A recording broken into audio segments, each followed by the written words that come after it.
दर्शकों, श्रवण मास या सावन का मास सभी मासों में सबसे अधिक श्रेष्ठ और फलदायिनी है और भगवान शिव के लिए तो बहुत ही प्रिय है। साथ ही उनके भक्तों के लिए भी अत्यंत प्रिय है। हरे कृष्ण दर्शकों, वैदिक एस्ट्रो केयर में आपका स्वागत है। मैं ज्योतिषाचार्य पूजा। तो इस वर्ष जो श्रवण मास है, यह सावन का महीना जो शुरू होने जा रहा है, उसका महत्व और भी ज़्यादा बढ़ गया है, क्योंकि इस वर्ष जो है सोमवार का जो सावन का सोमवार का जो व्रत होगा वो 8 सोमवार तक होगा, क्योंकि अधिक मास के कारण ये जो है सावन का मास है जो अधिक बढ़ गया है। तो कुल मिला के कह सकते हैं कि 2 महीने लगभग के रहने वाला है, जिसमें 8 सोमवार के व्रत आएंगे, क्योंकि ये अधिक मास की वजह से ये बढ़ गया है। वैसे हर वर्ष 4 से 5 सोमवार होते हैं श्रवण मास में, लेकिन इस वर्ष 8 सोमवार हो गया है। इस वजह से वैसे भी श्रवण के जो सोमवार के व्रत होते हैं वो भगवान शिव को अत्यंत प्रिय, पूरा सोमवार ही भगवान को शिव को प्रसन्न करने के लिए किया जाता है, क्योंकि इस दिन किया गया, इस सोमवार को किया गया व्रत पूरे वर्ष के व्रत सोमवार के किए गए व्रत के बराबर है, या 16 सोमवार के व्रत के बराबर कहा जाता है। इसलिए ये भगवान के लिए बहुत ही प्रिय है, क्योंकि भगवान को अगर आपको प्रसन्न करना है, भगवान शिव को प्रसन्न करना, उनकी की प्रसन्नता प्राप्त करनी है, तो ये श्रवण मास में आप लग जाइए। हम आपको कुछ तरीके बताएंगे, कुछ उपाय बताएंगे। यदि आपको कुछ परेशानी है, तो अगर आप ये उपाय करते हैं तो आपको निश्चित लाभ प्राप्त होगा। ये सारे उपाय जो हम आपको बातें प्रमाणित हैं, हमारे जो ऋषि मुनियों के द्वारा दिए गए हैं, तो आप इसे जरूर करेंगे, इसको आपको जरूर लाभ प्राप्त होगा। वैसे भी भगवान शिव के बारे में कहा जाता है कि अत्यंत भोले हैं, ये छोटे से एक बेलपत्र से ही प्रसन्न हो जाते हैं, लेकिन उसमें श्रद्धा और भाव होना बहुत ज़रूरी है। अब भगवान शिव का को आप जिस तरह से पूजा करते हैं वो भी आप पर निर्भर करता है, लेकिन उसमें अगर आपकी श्रद्धा भी हो तो ये बात और भी बढ़ जाती है, क्योंकि इस दौरान किए गए कोई भी जाप, दान, तप या पूजा का महत्व दुगना हो जाता है। कहा जाता है, हमारे जो पुराणों में भी वर्णित है कि श्रवण मास के दौरान जो है भगवान शिव विष्णु जो है अपनी योगी निद्रा में चले जाते हैं और पृथ्वी का समस्त भार भगवान शिव पर आ जाता है। इसलिए भगवान शिव को प्रसन्न करना तो अत्यंत आवश्यक बन जाता है।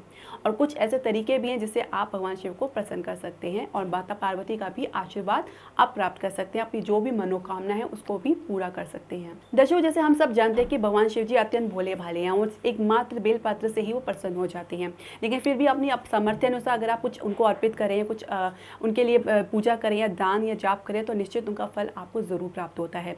तो जब ये आप व्रत कर सकते हैं तो बहुत अच्छी बात। अगर आप व्रत नहीं भी कर सकते तो आपको पूजा अवश्य करनी चाहिए। प्रत्येक सोमवार को जो श्रवण मास में आने वाले हैं उस दिन आप अभिषेक ज़रूर करें। अभिषेक में आप पंचामृत से शिवलिंग का स्नान करा सकते हैं।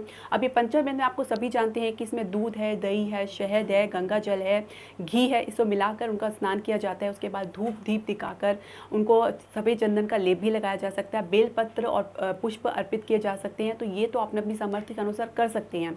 यदि आपको कुछ और भी परेशानी है जीवन में, हम उसका भी उपाय आपको बताएंगे, आप उसे ज़रूर करें। इससे आपको निश्चित लाभ प्राप्त होगा, इसमें कोई संदेह है ही नहीं।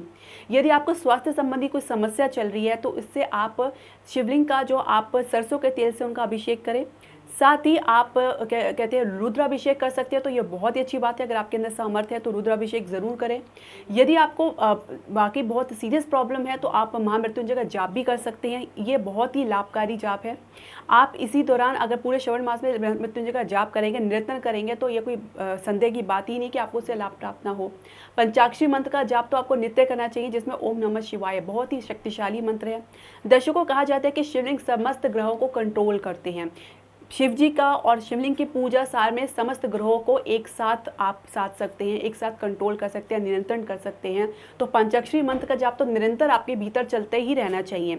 इससे आपके आत्मविश्वास को वृद्धि मिलती है और साथ ही मुश्किलों को सहने की आपको ताकत मिलती है। महामृत्युंजय जाप तो अपने में ही एक सबसे महत्वपूर्ण जाप है। एक सबसे कहते हैं कि एक रामबाण है किसी भी समस्या का। रुद्राभिषेक इसी दौरान करते हैं, श्रवण मास के दौरान करें तो उसका लाभ दुगुना हो जाता है। इसके अलावा अगर आपको काल सर्प दोष से पीड़ित है, आपकी कुंडली में काल सर्प दोष बना हुआ है, तो आप क्या कर सकते हैं, किसी भी सोमवार को, जो श्रवण मास के किसी भी सोमवार को, एक नाग नागिन का जोड़ा जो किसी भी धातु में बना हो, चाहे वो चांदी में हो, तांबे में हो, किसी भी धातु में बना हो, उसको शिवलिंग पे अर्पित आप कर दें। इससे काल सर्प के दोष से आपको निवारण मिलता है, इससे मुक्ति मिलती है और इससे आपके दोष जो है शांत हो जाते हैं। इसके अलावा परिवार में सुख शांति के लिए आप जो शिव परिवार के समस्त लोगों के साथ एक साथ पूजा करें, अपने परिवार के साथ पूजा करें, तो निश्चित है कि आपके परिवार में सुख शांति बनी रहेगी, आपकी मनोकामना जरूर पूरी होगी। यदि आप शिव जी की पूजा श्रद्धा और भाव से करते हैं तो यही समय है जब आप शिव जी और माता पार्वती को प्रसन्न कर सकते हैं। दर्शकों, आपके जो भी प्रश्न, सजेशन या राय आप हमारे कमेंट बॉक्स में ज़रूर डालें। इसके अलावा आप हमारे चैनल को लाइक, शेयर और सब्सक्राइब ज़रूर करें। साथ ही बेल नोटिफिकेशन ज़रूर प्रेस करें। हरे कृष्णा।